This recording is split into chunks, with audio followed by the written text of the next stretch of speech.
Alors, Jean-Marc Abound, vous voyez que Yende Azali, président AI, à niveau UDPS, Azalaki, premier président, à niveau Assemblée nationale, premier vice-président, pardon, Yewana, Likita Batobasala qui réunion après l'élection, Balongola qui est, vous voyez que UDPS, à Boya qui n'a nous bâti à moto, mais il faut lever option finalement, va porter choix à côté à maman, Patricia Ntseye. Mais Jean-Marc Abound Yemoko, à titre personnel, je ne pense pas que ça initiative à partir, à moins que va informer autrement. Mais je ne vois pas l'initiative à partir parce que pour la partie, tant qu'on a mon Augustin Kabouya, avec Patricia Ntseye, c'est que parti de moto proposé moto. Mais Ndeko Kabound a libre démocratiquement, Yewana Kei, na Conseil d'État, a coupé Sambela naye pour que Bameka Kota Likambona, pour na ye, et là que Kabula Bonzanin, pour na Jean-Marc Abound Ali, le col à Likambona Yena.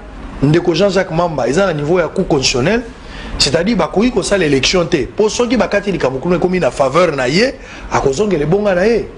Ce qui est arrivé, que condamné, Wanande Toko le sens élection ezalaki. Donc pour le moment, par mesure préventive, il ne faut pas bakata likambwana et sengelaki evanda bongo base la team à Kamogosa.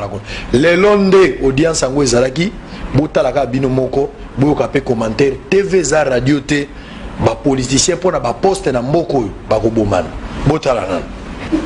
Il s'est tenu une audience mercredi 10 juin au Conseil d'État suite à la requête introduite par l'honorable Jean-Marc Abound contestant ainsi la procédure de sa déchéance. Le collectif des avocats du président intérimaire de l'IDPS demande de surseoir l'élection du premier vice-président aussi longtemps que la Cour constitutionnelle ne s'est pas prononcée là-dessus.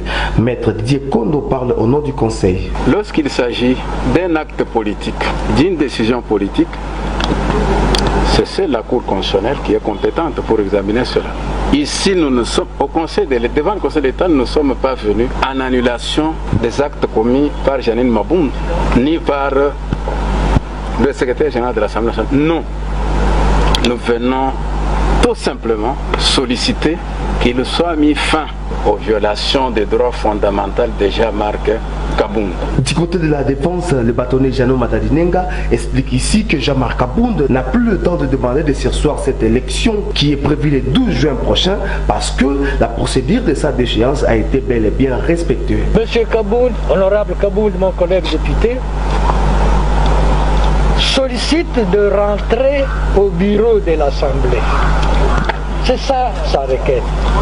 Il n'est pas arrivé à ce bureau par ses propres forces. Parce que c'est lui, c'est son parti IDPS qu'il a désigné pour occuper une fonction déterminée, c'est-à-dire la première vice-présidente de l'Assemblée. Qui doit réclamer ce poste? C'est lui ou c'est son parti? C'est son parti, parce que ce n'est pas son poste. Signalons par ailleurs que la décision finale sera connue dans 48 heures, soit le 12 juin, jour prévu aussi pour l'élection du nouveau vice-président de l'Assemblée. Très bien, merci beaucoup. Alors, pendant temps Oyo, pour l'émission, la deuxième partie pour terminer, pendant temps Oyo Zoyokawa, dans 48 heures, on va fixer les Cambo. Dans 48 heures pour que Bassi les Cambo. Mais de l'autre côté, dans 48 heures, l'élection au Salama. Campagne bandit déjà. Donc, lobby campagne déjà des campagnes assemblée nationale et bandit les lobby va bêta campagne pour que Bapona n'aille pas remplacer Jean-Marc Abound. Mais la désordre union sur les oleka. Dollar est commis presque à 20. Na désordre union sur les osalamoyo. Population zana banyongwa mapa zando munene ya mwana batu bakufi misatu pasi ezana nzoto ya batu soboke na Ituri na minito désordre zana Ituri bato baza kokufa ba tuerie ezo sala ma groupe armé ezo côté ezo boma bato mais en même temps bazo wele là quand nous films yoka français quand nous films vous faites wana bato baza osala ba biloko na bon mais population zo souffrir merci nzamba sunga bino mboko eza ya bino biso ndoto ya kotika bino likambo eza te problème eza te. Alors il y a aussi un Congolais qui a parlé. Maître, vous allez excuser, on va terminer par ici. Et ça, la Congolais m'a bengi pour dénoncer ma camboiso le kana Kassai. Ma kambaba barrière plus de 10 barrières montant le la frontière Angola pour combattre na chika pa moi ezate. Boyo ka Congolais on anonymat. Alobi mo pendant une minute ka boyo ka etozonga. Tokota sikona na makamboyo ya mama Amida ya Suraya.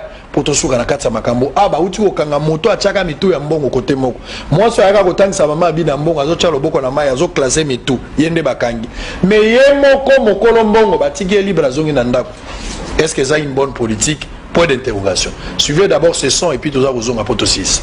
Ndeko mbote na yo. Ndeko. Ozo benga biso wapi? Nazo benga yo na frontière à partir ya Sumbula, na mboka ya Sumbula. Na Sumbula, Sumbula ezali na frontière ya Chikapa na Angola. Ok, la frontière ya Chikapa na Angola. Ok. Ba difficulté nini ozala ngo kuna bozolinga bo dénoncer? Nazo dénoncer ba difficulté ozala ngo gotoyo, ba barrière ya PCR ya roulage. C'est qui na nzela po olungwa Sumbula. Pourquoi Chikapa? Pourquoi tu na Sumbula? Oui. Trois barrières. Oui. Obimi na Sumbula. Pourquoi tu na Djiboko? Pourquoi tu as Djiboko barrière? Pourquoi tu as Djiboko barrière? Pourquoi tu as Mutena? Pourquoi tu as barrière? Pourquoi tu as barrière? Pourquoi tu as Sumaï? Pourquoi tu as Tibirgita barrière? Pourquoi tu as Chikapa barrière? Même si tu as 10 barrières. Tu as 10 barrières, on a pas soda, on a tant de gens qui recherchent.